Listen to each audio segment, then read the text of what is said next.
오스트리아에서의 충격적인 어뢰 피격 사건이 있고 나서 베르스타펜은 챔피언십 경쟁에 멀찍이 떨어지며 여느 레드불 드라이버가 그러하듯 4연챔이 한계인 것으로 보였습니다. 더불어 차량 성능도 제 아우인 알비에게 따인이 많이 하며 나락을 가버려 베르스타펜이 악마의 그 영혼을 팔지 않는 이상 챔피언십 경쟁은 불가능할 것으로 보였죠. 하지만 RB21에 대해 회의적이었던 크리스토노의 경질 그리고 팀 감독이 롤랑 메키스로 바뀌며 레드불 내부에선 베르스타펜의 5번째 챔피언십을 위해 끝까지 싸워보자는 여론이 우세해지기 시작했습니다. 이로 인해 이탈리아 그랑프리부터 레드불 엔지니어들은 내다버린 자식인 줄 알았던 RB21에게 개선점을 찾았고 RB21은 다시 퍼포먼스를 되찾아 베르스타펜은 멕시코 이전 5번의 그랑프리 동안 119포인트를 획득하는 기염을 터뜨렸습니다. 이는 맥라렌의 두 드라이버가 같은 그랑프리에서 번 포인트와 동일한 액수였죠. 특히 미국 그랑프리에서 베르스타펜은 스프린트부터 레이스까지 싹 다 싹쓸이해가며 대량의 포인트를 득점해 일각에선 레드불의 성능에 맥라렌에게 견주게 된 것이 아니냐는 이야기도 나왔습니다. 하지만 이번 멕시코 그랑프리는 추격자인 베르스타펜에게 큰 위기였습니다. 퀄리파잉에서부터 베르스타펜은 셋업에 이슈가 있었고 연시 스티어링 보정을 하며 차를 컨트롤하는데 애를 먹는 듯 보였습니다. 이는 곧 결과로 이어져 베르스타펜은 오그리드라는 실망스러운 결과를 받아들여야 했죠. 베르스타펜은 이후 인터뷰에서 분명 프랙티스 내내 다양한 시도를 했지만 통하지 않았고 이번 그랑프리에선 좋은 결과를 내기 힘들 것이라고 밝혀 레드불 팬의 억장을 무너뜨리기도 했습니다. 그러나 베르스타펜은 스타트에서부터 페라리 듀오의 슬립스트림을 이용해 러셀을 추월, 온갖 잡음이 있었던 1, 3번 코너의 인시던트를 뚫고 4위에 등극했고 해밀턴의 10초 페널티 그리고 멀쩡히 잘 달리는 베어만, 메르세데스 듀오 등이 느닷없이 투스톱 전략을 사용함에 따라 3위로 올라가게 되었습니다. 게다가 마지막 몇 랩 전에 2위 르클레르는 턱밑까지 쫓아가며 압박했고 마지막 랩 직전에 DRS를 사용하며 르클레르를 거의 끝까지 유리하는 데 성공했습니다. 하지만 수저만 뜨면 되는 시점 사인츠가 버추얼 세이프티카를 불러일으키며 베르스타펜은 포디움 마지막 자리에 만족할 수밖에 없었죠. 그럼에도 불구하고 베르스타펜은 레드불이 대단히 약해 보였던 곳에서 좋은 페이스, 전략 그리고 약간의 행운이 겹치며 최선의 복구를 해냈습니다.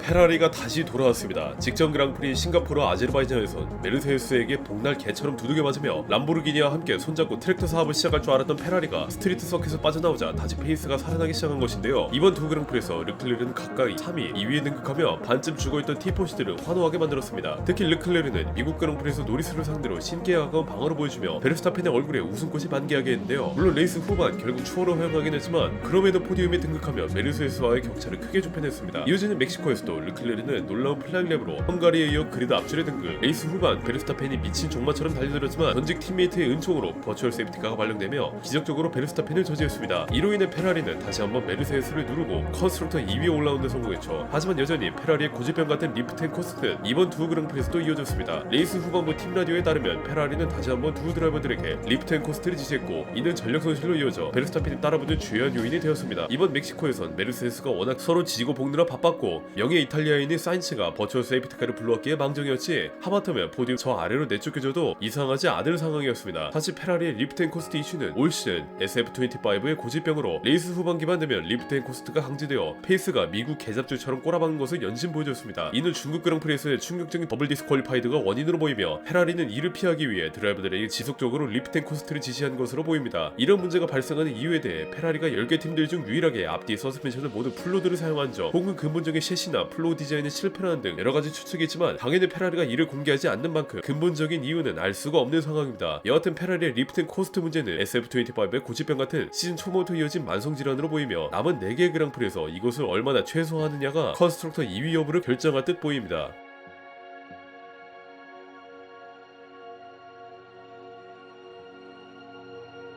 포함 6명의 유망 루키가 F1에 발을 들이게 된 2025 시즌 그리고 안토넬리, 하자에 이어 또 다른 루키가 뛰어난 성적을 거둬냈습니다. 올리버 베어먼 2024년 F1 아르바이트로 커리어를 시작하는 이 드라이버는 이사 시즌의 이력서를 바탕으로 하스에 취직하는 데 성공했고 매 그랑프리마다 조용하게 1인분을 해내며 베테랑 에스테반 오콘과 비슷한 퍼포먼스를 내기 시작했습니다. 물론 하자, 안토넬리처럼 묵직한 큰 거 한 방은 없었지만 베어먼은 묵묵히 오콘과 동등하거나 그 이상의 페이스를 보여줬고 싱가포르, 미국에서도 9위로 피니시하며 하스에게 소중한 포인트를 입고했습니다. 그리고 베어먼의 결실은 멕시코 그랑프리에서 터졌습니다. 퀄리파잉에서 훌륭한 플라잉 랩으로 6그리드를 차지한 베어먼 그러나 레이스 초반부터 선두권에서 베르스타펜, 해밀턴 등의 코너를 커팅하고 이로 인해 자리를 돌려준 데 많이 옥신각신하며 도떼기 시장처럼 혼란한 상황이 펼쳐지기 시작했습니다. 그러나 중 베어먼은 베르스타펜과 해밀턴을 뚫고 3위에 안착 하자에 이어 또 다른 하위권 팀 출신 루키가 포디움에 들 수 있는 기회가 주어졌죠. 하지만 공교롭게도 베어먼은 다른 드라이버들과 마찬가지로 두 번째 미디움 타이어 스틴트에서 어려움을 겪었고 결국에 예정에 없던 피트스톱을 한 번 더 함으로써 베르스타펜에게 추월을 허용해야 했습니다. 결과는 4위 하위. 그렇지만 이것도 대단히 훌륭한 결과였고 하수에게도 막대한 포인트를 안겨줌으로써 하수는 잡아를 누르고 컨스트럭터 8위 자리에 복귀하는 데 성공했습니다. 아직 2025 시즌이 끝나지 않았고 루키들의 무대는 좀 더 남아있지만 현재까지 봤을 때 6인의 루키 중 가장 뛰어난 3인을 뽑으라면 아이자 가자, 올리버 베어만, 그리고 키미 안토넬리를 뽑고 싶습니다.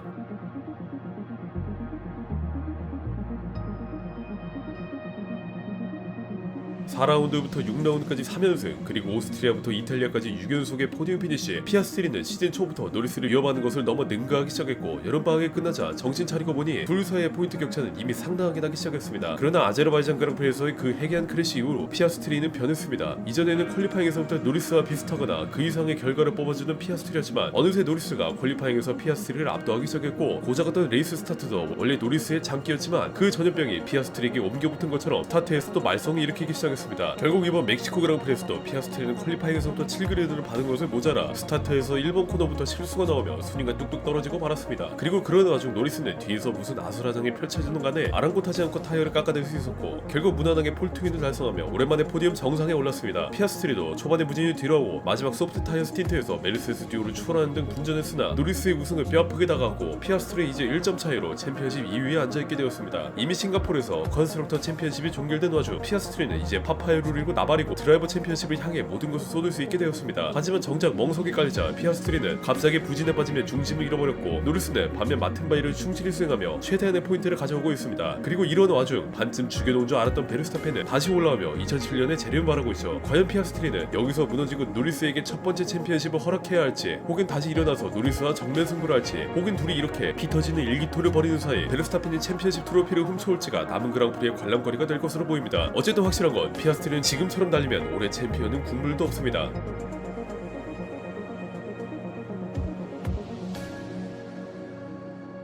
안토넬리는 이번 두 그랑프리에서 지지리도 운이 없었습니다. 미국 그랑프리에서는 7그리드 획득하며 비로소 메르세스 차에 걸맞는 좋은 그리드를 확보한 안토넬리. 그러나 레이스 초반 사인츠가 레이트 브레이킹으로 토마호크 미사일을 안토넬리에게 직격했고 결국 안토넬리는 최우미로 밀리고 말았습니다. 이후 좋은 퍼포먼스를 보이며 하위권의 레이스카들을 대부분 추월했으나 포인트를 따기엔 역부족이었죠. 멕시코 그랑프리에서도 메르세스에게 쉽지 않은 그랑프리였습니다. 퀄리파잉에서 페라리, 레드불, 맥라렌에게 밀린 듯 보였던 메르세스는 스타트에서부터 부진했고 혼란한 상황을 틈타 베어만마저 메르세스를 제끼고 앞서 나가기 시작했습니다. 그렇게 4, 5위권에서 더블 패티처럼 붙어있던 메르세스. 이런 와중 뒤에 있던 조지 러셀을 자기가 책임지고 베어만을 잡아올 테니 앞서 있던 안토넬리에게 자리를 내놓으라고 윽박을 지르며 1인 시위를 시작했고 결국 안토넬리는 러셀에게 자리를 양보하며 러셀이 포디움 위에 싸워주길 기대했습니다. 하지만 러셀의 바로 뒤에는 3일 굶은 개처럼 독이 바짝으로 피아스트리가 있었죠. 러셀과 드라이버 스왑이 나오자마자 안토넬리는 즉시 피아스트리에게 물어뜯기기 시작했고 세 번째 스틴트 전까지 안토넬리는 피아스트리를 지구 끝까지 틀어막으며 분투했지만 메르세스 피트크루는 슬로우 스톱을 선사하며 결국 피아스트리에게 추월을 허용했습니다. 이런 와중 러셀은 결국 베어만 추격에 실패했고 후에 피아스트리에게도 추월을 허용함으로써 메르세스는 단번에 초상집 분위기가 되었죠. 이로 인해 메르세스는 이전 그랑프리에서 러셀의 우승으로 달성한 컨스트럭터 2등을 단 2경기 만에 다시 빼앗기게 되었습니다. 우선 확실한 건 페라리도 현재 웃고 있긴 하지만 차량 성능이 오락가락한 것으로 보이니 이 두 컨스트럭터 간의 격돌은 시즌 후반까지 이어질 것으로 예상됩니다.